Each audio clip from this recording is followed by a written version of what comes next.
I know that some in our audience know the finer points of hockey. The Chris Johnston Show. We are your friends.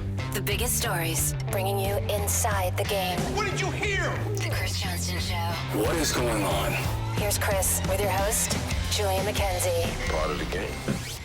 Special shout out to all of our American listeners and viewers. Today is MLK Day, Martin Luther King Jr. Day. We know that could be a day off for some people, but the common mantra for that day is a day on, not a day off. And obviously for a lot of people this weekend, a lot of reflecting, but also a lot of football watching. But I'm not going to talk about the game that took place on Sunday that deeply affected CJ, because I don't want to start off on a bad note. All I'm just going to say is I'm sorry. Thanks, bud. That's I mean, all the thing is like, I'm not totally surprised, right? Like I've been in this a long time. This is like dangle to the Leafs or whatever, where like he just assumes no matter how great the season is, something's going to go wrong. That's kind of like my vibe with the Cowboys. But I'm not fully, I haven't processed it, but that man, did that suck. Yeah. But as I say, I like all Sunday, like I was texting my buddies just being like, something's going to happen. I'm going to have to watch it the last minute. And I think I wrote that there's going to be some controversy. Someone's going to screw up. The ref's going to do something. Yeah.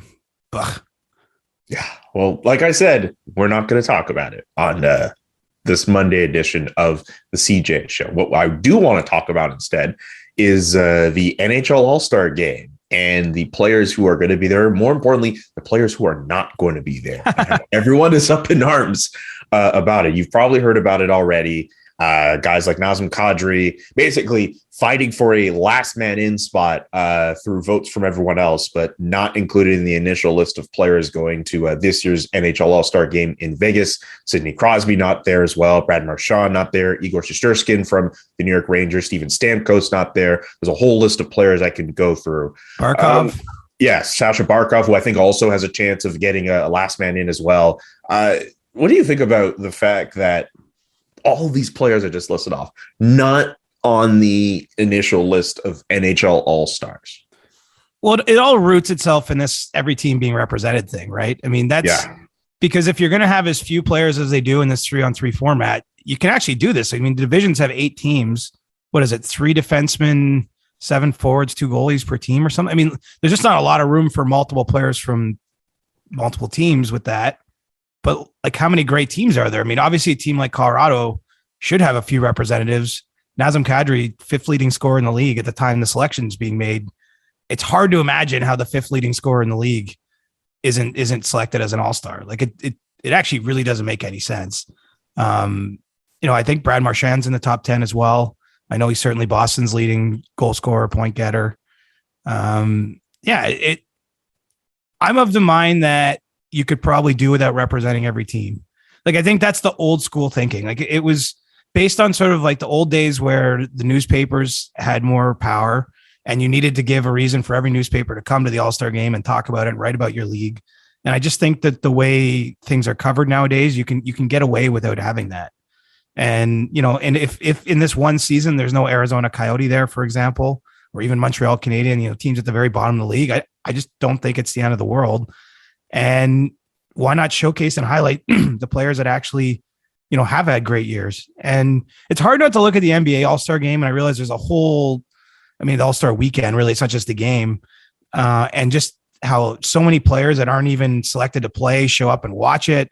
Obviously lots of parties and things that go with it that make that a desirable place to be, but it's such an honor to be picked. I mean, I think it's an honor to still be picked for the NHL All-Star Game, but it feels a little watered down with the format. And so, I wouldn't mind seeing them go to just picking the best players. And if there's 7 teams that don't have a guy there, I don't think it's going to turn people off that much, quite honestly. And so, like, if you're in Montreal, are you tuning in to see what Nick Suzuki does? I mean, maybe. I guess if you're a dedicated fan, but like, look, I'm based in Montreal, and I almost didn't even realize that the rosters were going to be announced last week. Right. And I'm not picking on Nick Suzuki. I'm just pointing out, though, that every team doesn't truly have an all-star every year. And so I'd like to see more of the deserving guys get there. It might never happen. The league has to take steps, whatever they are, to try to make this a place a lot of guys want to go. And it hasn't been that way in the past.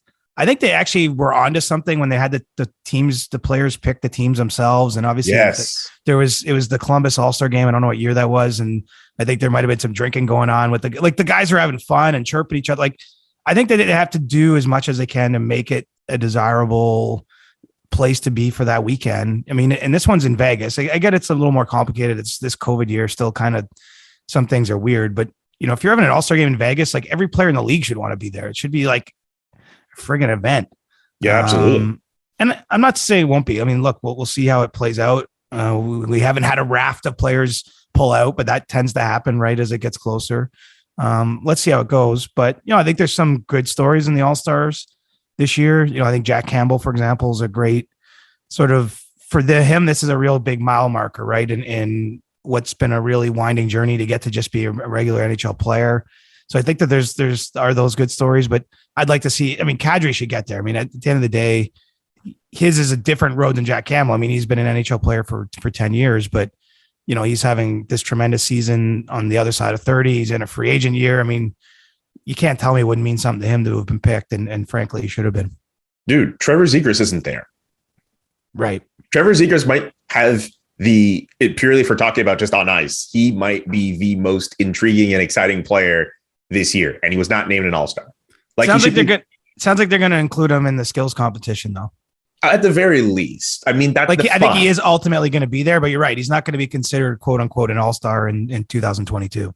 That's very fair. But you bring up a really excellent point. The way we look at like the NBA All-Star weekend, you see players who aren't even All-Stars, they're there. And they're also there with celebrities and personalities. It's wherever the game is, you want to be there that weekend. You want to be seen at the game or at the competition. You want to be seen. You want to be at the dunk competition. You want to be there. And the NHL there are very much some reasons, but it's not that place. I wonder how much that plays into why some guys just don't want to go, or why some guys will just be like, you know what, I don't really want to go. I'll take whatever suspension the league gives to me after the fact for not going. Like I'm curious to know from players generally, like why they don't want to go and why they don't want to make the All-Star game a bigger event. And obviously this year with COVID, that's a different story. But in any other year, this is an issue in terms of attendance. Well, part of it, I think, is it's just such a grueling season. And so the guys viewed this as a chance to take either 4-day little holiday or even just 4 days at home with your family and don't do anything, staycation kind of deal. The leagues tried to address that too, though, right? I mean, they put in those bye weeks in February. And the idea essentially was that if you're an All-Star, it still guarantees you a gap of time off in around that same time of the year, but still come to the All-Star game. And so the leagues make concessions that way. I know we haven't seen the schedule yet. Pretty amazing. January 17th, we're recording this. Yeah. And the games in February that are all being rescheduled have not been announced publicly yet. I know teams have, a version of what their schedule is probably going to look like. So the teams know, but my understanding anyway is that there will be kind of bye weeks or small breaks in there. So that's isn't really an issue. I don't know what it is. I mean, maybe traditionally NHL players haven't been embraced the showtime element as much of what an event like this can be. I wonder, you might know it better, Julian. Don't they sometimes bring in like good 3-point shooters to do the 3-point competition who aren't actually All-Stars? Well, like stuff like that. For there's one competition, the name for whatever reason escapes me, but there is like a particular competition where you get like a guy who's playing for a team now, someone who plays for the WNBA team in that area, and a legend from that franchise. I forget what the name of the competition is, but it's not the 3-point competition, but there's like a shot at the end where like someone has to make a shot from like half court. Like I don't know why I'm blanking on that, but there is something like that. But what I meant is, don't they include people like in the dunk contest and stuff who aren't actually All-Stars? Like they just, if like that's props and stuff. Yeah. Like not as like, no, but I mean the players, right. I think contestants. So don't they bring players in that aren't in the All-Star game, but are good dunkers? Well, yeah, exactly. For the dunk competition, like they're not an All-Star, but okay. So in that case, so what I mean is like, imagine with Hardest Shot, if every year you had Shea Weber and Zdeno Chara there, whether they were All-Stars or not, or, or with the fastest skaters, actually so many of the players truly are the best players in the league. McDavid, Barzal, like these guys for the most part are pretty much perennial All-Stars. So it's not, but I mean, it'd be cool. And then that's a way, of course, to involve the Trevor Zegrases and players that maybe very good point are cut below. that would be an idea. I know there's been discussions actually in the past with the NHL alumni to have the NHL alumni incorporate a little bit more in it, which I think would be cool. I think it's an event that forever needs to be reimagined. It's not that it's broken. It's that, there's no historical precedent to it, if you know what I'm saying. Like, it doesn't really matter that, and this year it was Campbell's conference versus Wells conference, and then it went to the world versus, North America, whatever. Like, I think you got to continue tinkering with the format, doing new things, pushing outside the box, because I think you have to make it fun, honestly, at the end of the day. As I say, we're not really comparing records from like years gone by. Like, there's no sanctity to this. You know what I mean? It's not like lengthening the par 4 12th at Augusta National or something. Like, it's not like, changing what is like this historically thing. Of course, the 12th at Augusta National is a par 3, pretty famous one. So I'll correct myself there. But I'm thinking out loud. It's more, I think that you just have to continue shifting the event and obviously bring in celebrities wherever you can, have a party aspect to it. I mean, the guys should be relaxing that weekend. So, I'm actually hopeful in today's world that the All-Star Game can have new life. I actually think in a social media universe, I mean, the gifability of it, right? I mean, I think that there's a lot of stuff you can do that actually makes it cooler again. And I think the league is going to try, they're going to incorporate Vegas and the Strip into what they're doing a little bit. And there's still, I think that I'm not prejudging that this is going to be bad All-Star weekend by any means. I actually think it's going to be fun. Yeah. But I think that they should maybe get away from naming a guy from every team, especially in a 32 team league. Either that or just make bigger All-Star teams. Do you know what I mean? It is 3-on-3. Like, could you not have, you could have 6 defensemen. Like, who's to say you can? Like, I know you at a certain point, maybe you feel like you're diluting the pool because you're bringing so many players. But I mean, with 32 teams, I think that there's a way maybe just to add players that way. And like, why have the divisions be so small? A few things that I would like to see in the All-Star Game. Bring back the draft so you have Team Matthews versus Team McDavid, and then you have a live show on Sportsnet where both of them announce which players they want to take.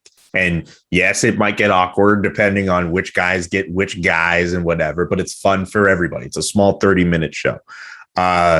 For this year's event specifically, I guess you have to bring Kodak Black. Lean into the memes. Yes. Lean into the fun. We all knew it was fun. But to your effect of bringing celebrities, like, you have to make it a thing where celebrities and people want to be there. And if it means you have to bring in a rapper who became a viral sensation for doing something a little weird, maybe you consider doing that. But ultimately, in all seriousness, like, you should have it be an event where celebrities should be there. I'm really big on bringing the draft back and just making the All-Star Game just way more fun to consume. Also, don't do the divisions versus division thing. Just 2 teams. I don't like the idea of it just being like 4, like a mini tournament, just like a big game, 2 teams, keep it simple. I don't need a big set of, I don't need like 4 or 5 teams. The thing is this allows for 3-on-3, right? I guess, yeah. Which gives more room for the players to do. And that's fun. What they do. I don't know. Kodak Black should be there, though. Like, oh, God. I'm not really over that story yet, if I'm being honest. Like, that's so fun. I'll be just like doing something and I'm like, wow, did that actually happen? A lot of people were very happy that we addressed that story off the top of our show last week. A lot of people wanted that to be clipped, actually. Really? Yeah, some people wanted it to be I think someone specifically was like, that should be like a clip or something, Did we say anything that bad? I didn't go back and listen. Didn't say anything bad. It was just the fact that we tried our absolute best to get the show going. And I just had the giggles and I couldn't keep it together, man. Hockey Twitter needs some light moments, right? Like, we still spend so much, even of our pod. I know we try to avoid it, but we're talking about COVID protocols and this and that, and the world's going to shit. Like, we got to have a good laugh sometimes. Like Hockey Twitter was on fire that night. The Kodak. Oh my God. Night. Like, seriously, it went X-rated pretty quickly. It was pretty funny. Yeah. Like, all these people are normally talking about like controlled zone entries or like, shifting their focus for a brief period of time. Yeah. Control. They were talking about a different controlled zone entry that night, my man. Do we still know if it was a conclusive goal? I don't think at this point. I feel Has there it's a been moot confirmation anywhere? Like No, you hang around in weirder parts of the internet than I do, but the only thing we were able to get, there's like a live video after the fact where Kodak, I don't know what he was saying, but he was saying something about enchiladas or something like that. And like some people, it's weird, bro. Like it's not conclusive. like, has he commented on it anywhere? Not really. Not really. And I don't think he ever will. You know what I think? I think for Kodak Black, like the NHL world must be so small and insignificant to him. I don't think he'll ever comment on that unless someone like went out of their way to. What happens if he's in Vegas at All-Star Weekend and I go and seek out the truth? If you do that, and he won't be there. I mean, he won't be there, but if you do that, like oh my God. Oh my God. Well, we're still waiting for the NHL Situation Room to give a conclusive call on that situation. Oh my God. Okay. Let's get out of the gutter. We'll figure that out. Let's move on to the general manager. If he is at All-Star Weekend, though, I will ask him. Okay. Well, you've heard it here first here on the CJ show. If Kodak Black, I realize that's a long shot in many ways, but I mean, I think the people need to know. Okay. Well, if you heard it here first.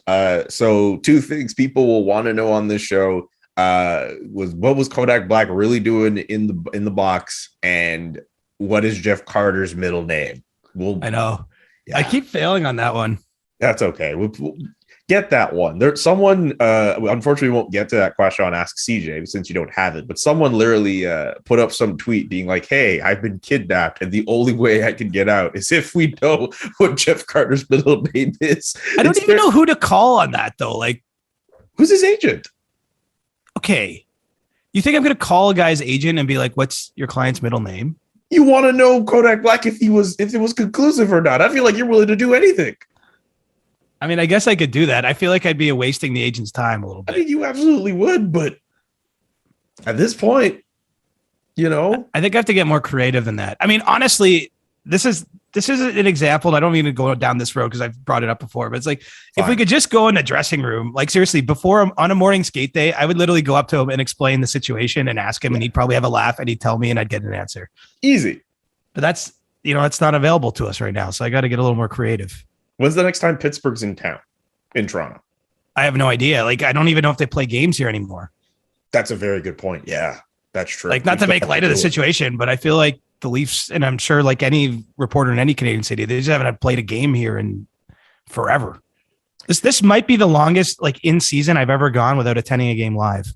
Because you haven't gone since like November, right?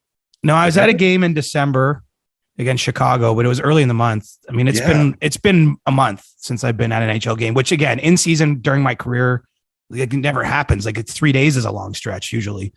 I'm still watching tons of games on TV, but it's just weird. I feel oddly disconnected from the league just because of all that stuff and the fact that the schedule's uneven. And yeah, let's hope we get through this. I mean, so many players have tested positive. Yeah. If we're going to we should have like a good few months here where most of the league doesn't have to test and we won't have outbreaks and things like that. But I'm excited to get this season gaining a little momentum. You know what I mean? Yeah. What's wild. I was thinking about this the other day. Like, there are some teams who have not gotten to the exact halfway point of the season yet. And this feels like the longest season I've ever been around. Like, where's Ottawa at? Ottawa barely gets to play games these days. They just swept the Oilers and the Flames. They just had an Alberta sweep. I know, but where are they at for games played? I'm going to call up some standings here. That's a great question. But yeah, I know that they were way behind everyone at one point. Yeah, off the top of my head, I want to say, I'm just going to guess because I don't have the name. I don't have the number. I'm going to say they played 31 games. Okay, so I would have been 2 games up because I would have said 33 games. Tampa's played 40 games. So they're closer to the halfway point than anyone. And Anaheim's at 41. Anaheim leads the league. So okay. As we're recording this, there are games this afternoon for Martin Luther King Day. But yes, anyway, it's still like we have a team that's hit the halfway point, and Ottawa's played 31 games and just played a back-to-back. Like, just actually played 2 games. Like, they were at 29 games. Oh man. So that means like when I don't know how they're going to fill in all those games. What if you get like a situation like with the Vancouver Canucks or was it the Flames or the Canucks like near the end of last year? Well, the Flames and Canucks played games while the playoffs had started to finish up the season. I wonder if we're going to get to that point with the Senators. I hope not. Yeah. I'm sure they hope not too. I mean, that's not a good position to be in. Like when there's actual playoff games going on and you're playing game 81 of that doesn't matter because both teams are missing the playoffs. That ain't good. Oh God. Yeah. And not to mention, would you rather watch a first round series between the Leafs and the Panthers or game 81 between the Ottawa Senators and the Vancouver Canucks?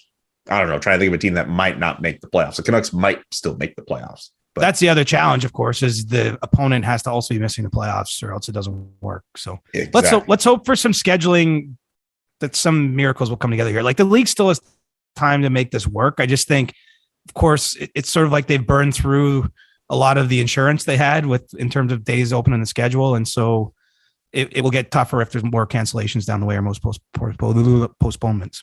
Exactly. Speaking of the Canucks, they're still looking for a general manager. The Montreal Canadiens are also looking for general managers. It's time for GM watch for two prominent Canadian markets. What insight do you have on what's going down in Vancouver? And after that, we'll get into the Canadiens. But let's start with the Canucks first.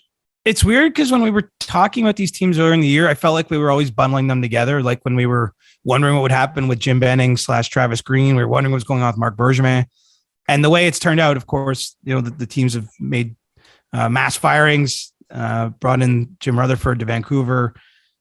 They had jerseys thrown on the ice within days of each other, actually. Right. It just feels like that. I mean, it's funny because Vancouver's got their season. I know they've struggled here of late a little bit, but they've got their season back on track, whereas Montreal's continued right into the ditch. But they're still linked again a little bit. And both, it sounds like this week in both markets, second round of interviews are going and working their way to the finish line. And so I think it's funny. It doesn't actually seem like there's much crossover in candidates. So it's not like there's a race to get, they're both chasing the same number one person. But we might get a hiring in each market, like within a day or maybe on the same day, who knows, just because they're at the similar spot. What's also interesting, kind of a connection is, I know that two former members of the Canadiens front office, Scott Mellenby and Sean Burke, are among the finalists in Vancouver. Interesting. And, it still seems like Patrick Alvin, who was the interim GM in Pittsburgh after Jim Rutherford was finished there and obviously worked with Rutherford. It seems like a lot of people still feel he's the favorite for that general manager job with the Canucks. But, two other people with pretty prominent Canadiens ties are in the mix there. It won't surprise you. A lot of the names we've talked about with Montreal are believed to be in their group of finalists. Daniel Briere, I believe Matthew Darche is also a finalist. And then the agent Kent Hughes seems to be still hanging there. And, Kent Hughes is based out of the Boston area, but has, ties to Montreal, speaks French. And, I'm not sure how the Canadiens are going to land through that, but, it seems like both are sort of rolling their way towards a conclusion here and wouldn't be surprised if it comes this week. And who knows, maybe we'll even get Vancouver hiring someone who used to work for the Canadiens when all is said and done here. That'd be really interesting. I have two follow-up questions. I guess they're both kind of Montreal centric, but maybe I'll try to find a way to come up with another Vancouver question. First one I have, one thing I keep seeing a lot with the Montreal search is that a lot of the candidates who have been interviewed for the GM position, there's a chance that some of them could be hired for other positions. Do you get that sense that it's pretty likely that it could happen? I've had this feeling for a while that for some of the female candidates who were in, that kind of opens the door for, say, for example, we'll just throw out Danielle Sauvageau's name to be like a GM or another position in the front office. Do you get that same inkling as well? I mean, it makes some sense, right? Scott Mellenby was an assistant general manager with the Canadiens. He stepped down the same weekend where Marc Bergevin ultimately was fired. So there's still a hole there, I guess. Trevor Timmins, of course, was let go too. So, it's not clear how this will be restructured quite. They have an assistant general manager there. John Sedgwick has handled their legal affairs. I guess I don't think he actually has the AGM title officially, but I know he was part of, he was interviewed at a stage of this too. And so, I don't know how it will all shake down. I mean, what's interesting is they're kind of rebuilding a whole front office, right? It's not Like sometimes you replace a GM, you sort of replace a GM and he'll work with the AGMs that have been there. Like that's quite common. I can think locally here, like Brandon Pridham, for example, is the Leafs assistant general manager, handles their cap. Like he worked under Dave Nonis originally. And so he was here under Lou Lamoriello, remains under Kyle Dubas. Like it's not unusual, I guess, for, people in that assistant GM job to work under multiple GMs because, what they do is very specialized and they're not all the same. Like some AGMs run the farm team, essentially. Some do all the negotiations with agents and the cap. Some do a blend of those two things. I think in Scott Mellenby's case, he actually came up through the scouting ranks. So he was really tied to the pro scouting department. And so those jobs aren't all the same. But the point is the work being done there is so specialized that I do think that each front office is set up a little bit differently. And so since Jeff Gorton's basically starting from zero, although he does have John Sedgwick there, it'll be interesting to see how that all falls into place with the GM if there is an AGM. But certainly it seems like the general manager's hiring in Montreal won't be the last, fairly high executive added to the organization. I just don't know how the timing of that will go. I mean, because presumably the GM, who isn't yet been named, is going to want some say in who his or her AGM is as well. And so this will probably continue on then beyond the naming of the GM, but that does seem to be pretty imminent in Montreal. And that's sort of the next step here in rounding out the front office. The second question I have pertains to Mathieu Darche, who I forget who reported this last week, but I think he may be also in the running for the Anaheim Ducks job. And is that true? Is that something that could happen? And also I'm wondering if the Canadiens are high enough on Mathieu Darche, could this create a bit of an awkward situation here where he might have a little bit of leverage? He might have leverage, but I think if they're high on him, like, look, I haven't asked Mathieu Darche this, but I mean, being the GM of the Montreal Canadiens, with due respect to Anaheim Ducks, if you're French Canadian, I mean, I would imagine if they want him for that job, that would be his preference. Again, I haven't asked him, but like intuitively that makes sense.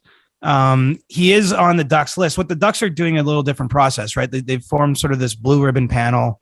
Paul Correa, I think Scott Niedermayer, and some other members of the front office are basically like an interviewing group, and they've assembled a long list. I don't know exactly where they're at trimming that down, but it seems like their process isn't going to be as quick. And so, for Darche, if it doesn't fall into place, like I would think Montreal is his number one priority if he can get that job. If it doesn't happen where they offer him a job, then he still maybe gets a crack at the Anaheim position. But, I don't see it as a pure leverage situation because I can't imagine if the Canadiens want to hire him that he wouldn't take that job. That's a very good point.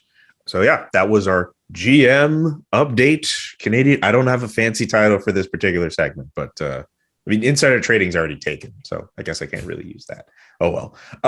Don't anger one of my many bosses, please. Yes, let's not do that. You got like TSN, you've got North Star Bets, you got SDPN. I don't know what other. I think that's everything. That's it for now. But having three jobs. Well, dude, you're the king of hustle. Like, don't you be giving me this? I'm not giving you nothing, bro. I'm not giving you nothing. I'm like, you know how it goes. You know how it goes. I know how it goes, bro. I know how it goes, but I know you know how it goes. Just trying to make sure I get all of your jobs out there. There's nothing else in the hopper, but I'm free to work wherever as long as it doesn't clash with what I'm doing. Taking an ad break here to tell you about Roman. When the moment for intimacy arrives, you need to be ready. Roman ready. Whether you've been in a relationship for years or you're just getting started, having the confidence that comes from preparation means you're free to enjoy the moment when the moment comes. Even though you are far from ordinary, the truth is erectile dysfunction is really common. In fact, 52% of guys aged between 40 and 70 years old experience some form of erectile dysfunction. Go to roman.com/SDP to speak to a U.S. licensed healthcare professional about erectile dysfunction and get $15 off your first month of treatment. That is roman.com/SDP, and you will get $15 off your first month of treatment after you speak to a licensed healthcare professional. Does this sound familiar to you? You've got one device that lets you catch the game live. Another one that lets you stream your favorite shows. And you're watching sports highlights on your phone, and you've got your neighbor's best friend's login for the good stuff. Well, I want to tell you about a simple way to get all the entertainment that you love without the hassle, and a great way to finally get your TV together. It's called DirecTV Stream, and it brings your live TV and on-demand favorites together like never before, so you can watch your favorite sports, movies, and shows all in one place. That means no juggling remotes, and no need to buy another device ever again. And the best part, there's no annual contract. So get rid of the clutter and the confusion and get your TV together with DirecTV Stream. You can learn more at directtv.com. That's directtv.com. Compatible device required. Content varies by package. Speaking of jobs, people continue to wonder if heads will roll and jobs will be in question in Edmonton. 2 wins in their last 10 games. Head coach Dave Tippett, who I think was on COVID protocol for a little bit at one point, has not won a game behind the bench since the beginning of December. The Edmonton Oilers had a 3-1 lead against the Ottawa Senators over the weekend. They blew that. And Connor McDavid looking a little despondent after the game. I'm not sure what to tell you. I think someone even asked him if that game ranked high in terms of some of the more frustrating regular season losses he's endured. And he's like, yeah, that pretty much ranks up there. What are you hearing out in Edmonton? Are changes imminent beyond the Evander Kane thing? And that is a whole other can of worms. We know that. Are there changes imminent in Edmonton? They're really trying not to. I mean, that's obvious at this point, right? I mean, Ken Holland's been through a lot as a GM. He's clearly avoided trying to sort of hit anything that might look like a panic button. Mm-hmm. Hasn't helped, of course. They had 9 days between games prior to that Ottawa game. So like the team hasn't had any games to win, essentially. I mean, they lost the one on Saturday, but they haven't had a chance to pull themselves out of it and calm the waters there. You know, to me, seeing McDavid that way in his post-game interview, though, I mean, I don't want to call it a cry for help, but I mean, like it just shows where they're at. And look, I know after a loss, sometimes players are emotional. You know, I'm not saying, you know, when he comes to work on Monday morning, he hasn't refreshed himself and he's ready for practice, but just look exasperated. And it's hard for me to look past the goaltending, man. Like on this 14 game stretch that they're 2-10-2, Stuart Skinner has the best goals, the best save percentage among the 3 goalies that have played the games, and his is like 885 or something. You know, Mikko Koskinen and Mike Smith are both below that in the 800s. You know, obviously you can win. Like the Oilers are a team that can score 6, so you can win. You can win a game 6-5 and have the goalie not be great. But I think the first move we're going to see here beyond the Kane thing, because the Kane thing could act. You know, if the NHL investigation comes through. You know, I think Evander Kane and there's no punishment for Evander Kane, just for argument's sake. I'm not sure that's going to go, but then I think he'll make his decision pretty quickly. And I do think Edmonton's the front runner to get him. So that might happen quick here in terms of the sequence of events.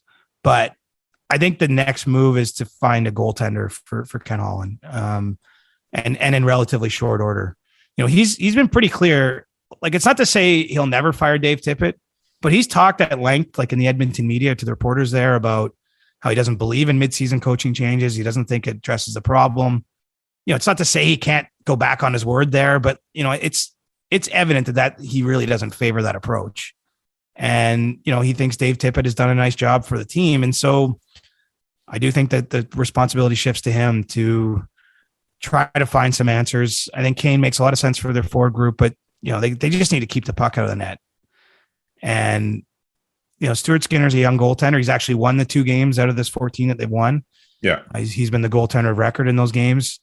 But Mike Smith's been injured. Koskinen, you know, remember the flare up and, you know, where he felt like the bus was backed over him and Tippett had a couple of days back and forth in the media. I feel like they're more or less done with him unless, you know, I guess anything stranger things could happen. Maybe they have to play him a game and he goes on a winning streak and everything's forgotten. But, you know, I think the next move for Edmonton is to get a goaltender. I know they're looking around. They've had some pro scouting meetings going on actually this week in person in a sunny locale. So, I mean, what's interesting, and every team does that, but you can imagine the timing of this if you're, you know, in pro scouting or in the front office where you're all in person and the team is on this kind of stretch. I mean, it must actually be kind of awkward a little bit. I mean, I know it's also a chance to break bread and maybe have some gallows humor about where you're at, but like, the pressure of pro sports, you'd rather be meeting and, especially when I look outside and it's snowing like crazy. Like if everybody's getting away to somewhere nice to have this kind of meeting in January, you'd rather be doing it when your team's on a little bit of a heater. There's no pressure on, you're planning for the trade deadline, you're lining things up, but there's no urgency. The difference in this situation is Edmonton, there's a fair bit of urgency around the front office. They're seeing what I'm seeing and you're seeing with those McDavid comments. They understand this has to turn around and that maybe the answers aren't all within the dressing room at this point in time. And so let's look and see if they can come up with a goalie here in the short term. Before I get to Ask CJ, the segment that we do on Mondays where we have questions brought in from viewers and listeners like you off Twitter and off Discord. Gallows humor? Is that like a wine reference? No, man, I'm doing this every week now. No, it's like when you're in a shitty spot and you can laugh about it because you're both in that shitty spot. That's not the Oxford definition, but it's like, let's say you and I both made like a really bad mistake at work today, but then we can commiserate and laugh about it because it's like, well, we're here, we did it, ha ha ha. So like, what I mean is there might be gallows humor in the sense that I'm not saying they're down at this meeting like all, jaws on the floor, like, but you'd have to acknowledge like, wow, this is not a great time for us to be getting together when the team we've built is spiraling out of control. But yeah. Okay. All right. I'll add gallows humor to the list of rejected episode titles for today's edition of the CJ. Last show is Grassy Knoll. Knoll. This show is gallows humor. Like I keep making these dated references or something, man. They're flying right over your head. Hey man, look, could you imagine if I start talking to you about references that I know? The thing going around TikTok now is Push and P. If we start talking about that, I'm going to lose you. That's going to be a whole 20-minute conversation.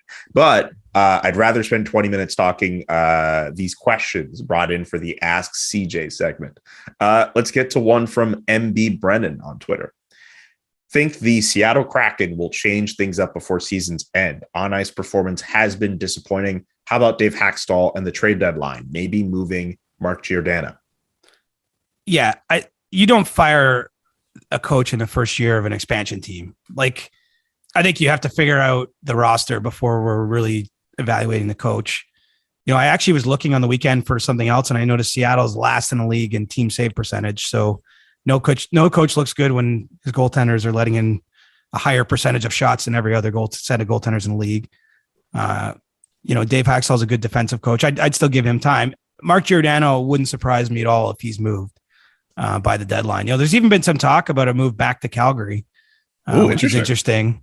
The Flames have kind of hit a tough spell here lately, but they've shown some promise this year. Certainly, that Pacific Division is fascinating. Like San Jose and LA are in playoff spots now, I think. I mean, anyway, they're right there. If not, obviously Anaheim's hung around. I think we all know what Vegas is, but like Edmonton, Calgary, like it's like an interesting mix of teams where, maybe Calgary gets aggressive in that way. But I think it makes sense to deal Giordano. He's on an expiring contract. Maybe he signs back in Seattle. He is their team captain.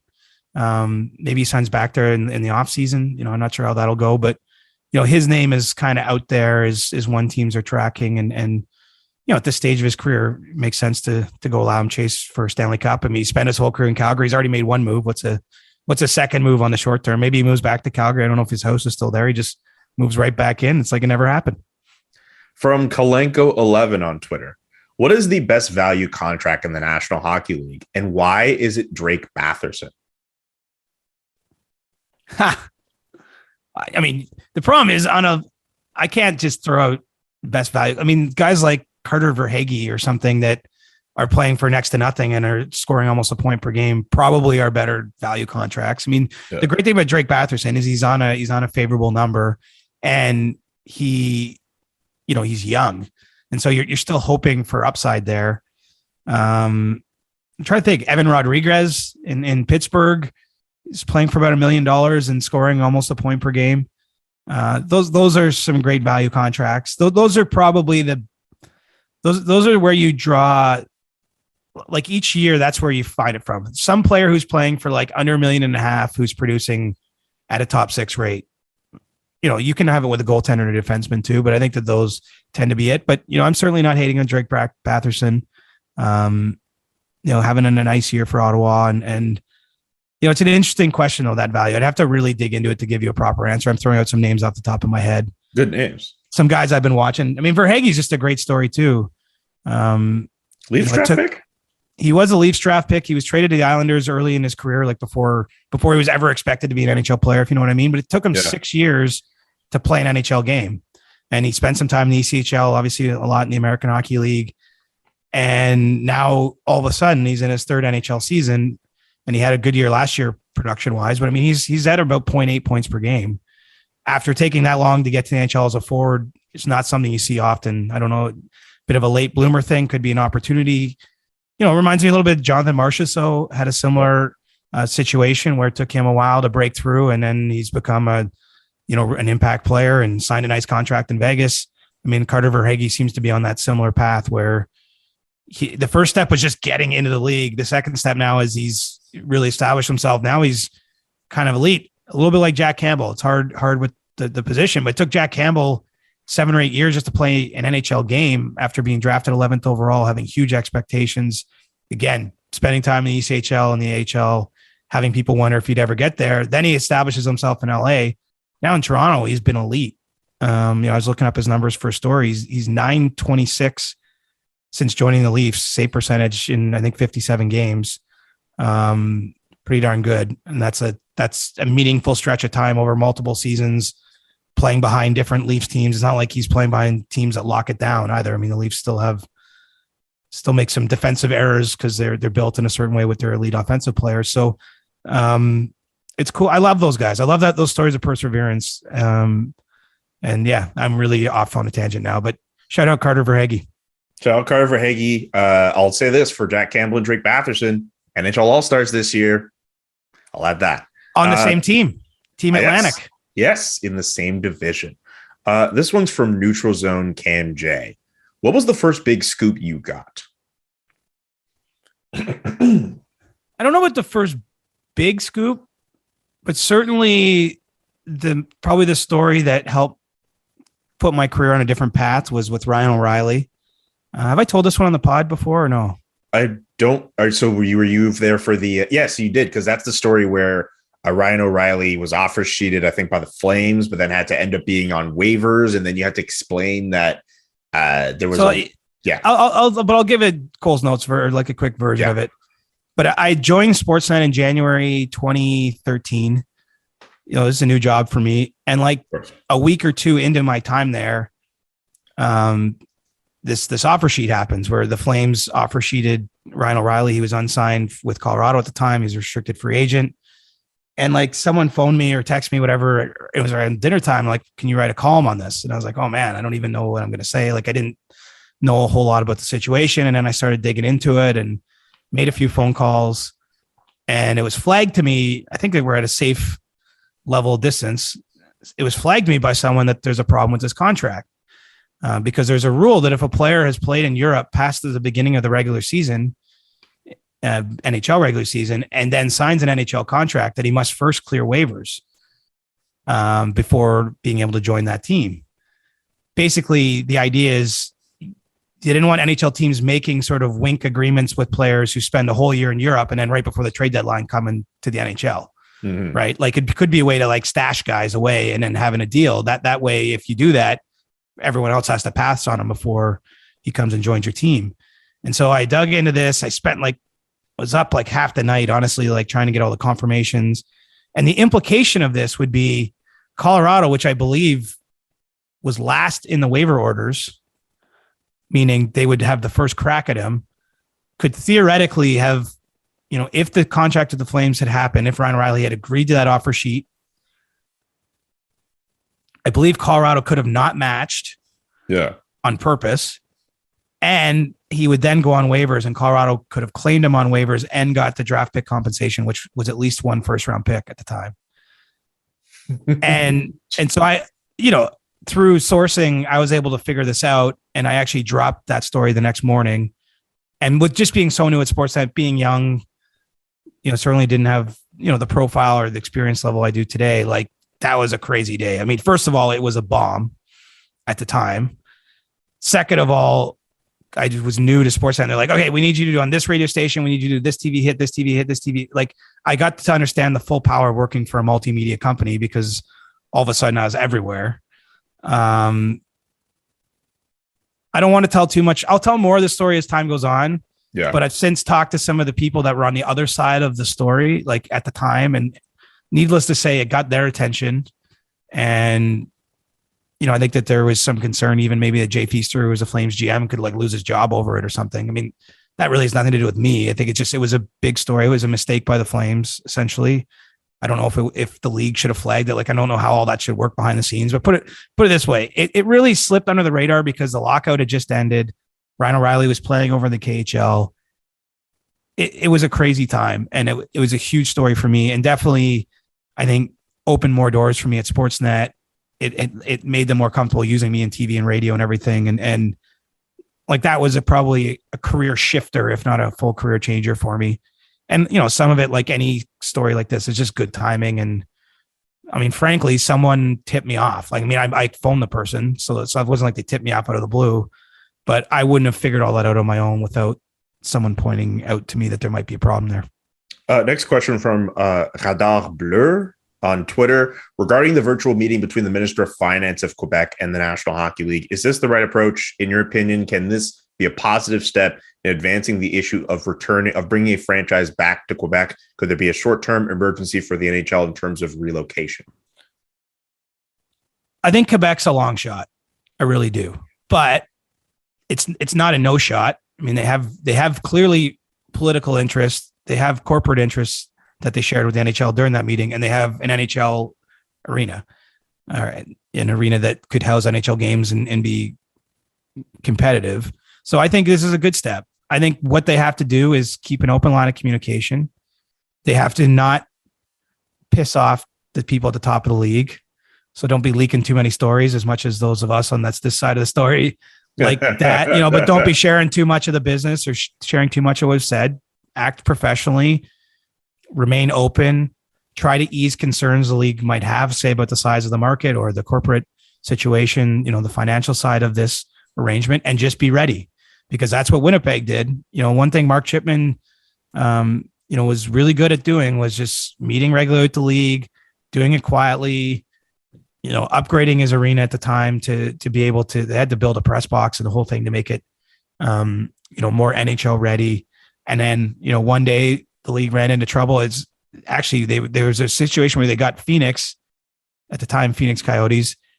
It didn't come through because something happened in Glendale, but then they got the Atlanta Thrashers, who were also in trouble. And so, I think that Quebec is looking most likely at relocation if it ever gets a team. And it would probably be a scenario where, the league might be out of options with a certain ownership group or marketplace. And so, yeah, I don't think that exists right now, frankly. Like, even the uncertainty in Arizona, I don't see that resulting in like a last minute play to Quebec, in May or something. Mm-hmm. But the pandemic, a lot of businesses are being challenged. A lot of the guys that own teams are having issues with their other businesses. It could happen somewhere. And so I think this is the right approach. Be cordial, have these meetings, be as patient as you can be, and just hope for the best. This next one from Pharaoh UP on Discord. So Florida is really good, but do you think their current run is sustainable? Are the Panthers going to look to add at the deadline? And with all the success, do you think all of it will finally put Jonathan Huberdeau in the MVP conversation? I don't think he's getting the MVP conversation. And I'm not hating on Jonathan Huberdeau. Like, he's having a great season. He is going to be an all-star as well. But I mean, the only one from the Panthers. I guess there's too many sort of names at the top of the scoring charts that I think are probably going to be among the names that win that award. But look, we've got half a season to play. I shouldn't say he can't do it. I do like Florida's team though. Like, if you look at the underlying metrics there, I mean, they're a high event team, and the high event is happening in the other team's zone a lot. Florida's doing a great job of controlling the puck and generating shots. I mean, They're scoring a boatload of goals lately, winning some lopsided games. They've been getting great goaltending all year. You know, Bobrovsky is back. Back on the case.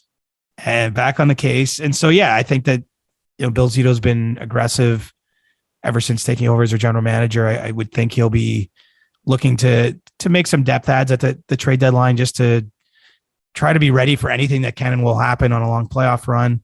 You know, the trouble that Florida has, which is the same trouble that Toronto has and Boston has, and even Tampa has, is all four of those teams are pretty darn good, and they got to go through each other. So, you know, the first two rounds in the Atlantic Division will be difficult.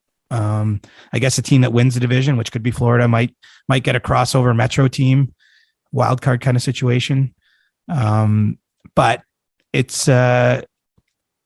Florida's for real for me. It's going to be the East is hard this year. Oh yeah. Because then you look over the Metro and there's some pretty darn good teams there. Like Carolina, I don't think you want to play Carolina right now. And then, you know, Washington's having like a sneaky good year. The Rangers with Shesterkin just keep hanging around. Like I wait for the fall off there. It doesn't happen. Like there's the East is much stronger in my eyes than the West in terms of the depth, like the number of teams that you really wouldn't want to face. And so it's going to be hard to come out of the East, but you know, Florida, I think, is ready for the next step. They had a great series with Tampa last year, and they're rolling. They've been so good this season. All right. That's going to do it for all the questions for Ask CJ. Thank you, as always, for sending them on Twitter and on Discord. And with that, that's going to do it for our Monday edition of the CJ Show. We got through it. We had a lot of laughs. We had some fun, pretty much as per usual on the CJ Show. Good job, buddy. You did real great today. Yeah, no Mondays here, but I'm ready to go. I just jumped straight into Tuesday this week mentally, you know? Yeah. Are you shoveling after this? Well, no. I'm not in a shoveling situation with my living situation, so I'm good that way. But okay. I'm definitely not anxious to venture out too much today. Oh, what does that mean for the running streak then? Well, okay. You don't get to 600 you don't get to 626 days, which is what I believe I'm at, and without having to run in some inclement weather. So there will be a run. It's not going to be early. I'll probably wait till the afternoon. Okay. Hopefully everyone out there is shoveling or the city of Toronto is clearing the paths for me. But yeah, I'll definitely get out for my run. I don't mind. It sounds weird. Sometimes the more crappy the weather, the more fun it is to do. I don't know why that is. It's like I don't know if you noticed on my IG story on the weekend, but it was really cold here one day. Like literally feels like minus 30. My whole beard was frozen. Yeah. And like I enjoyed that run. So I don't know. I'm weird. And then sometimes when it's like 20 in August, I'm just not feeling it. So I think like mentally you gear yourself up for those tough weather days. You are weird, but we love you anyway, CJ. Subscribe to the podcast wherever you listen to podcasts. Subscribe to the SDPN YouTube page. There seems to be an announcement coming later this week. I'm not at privy to say, but seems like I know what it is. Okay. Well, okay. I don't know if we're allowed to leak that news. I know we've done I'm not leaking it. I'm just saying I'm not leaking it, but it's gonna I be know good. what it is too, but I'm not at privy to say what that announcement is, but be excited for that. Check out our content on both of the platforms that we're on. CJ is looking like he's doing some big stuff with North Star. Excited to see what that comes out of that. And obviously with The Athletic with me. If you are an Athletic subscriber, you can listen to the podcast through The Athletic ad-free. So be sure to keep that in mind. For CJ, I'm Julian saying so long and peace. We will be back on Jeudi, mon ami. The Chris Johnston Show. Inside the game, twice a week. Follow Chris on Twitter @ReporterChris. And follow Julian McKenzie @JK McKenzie.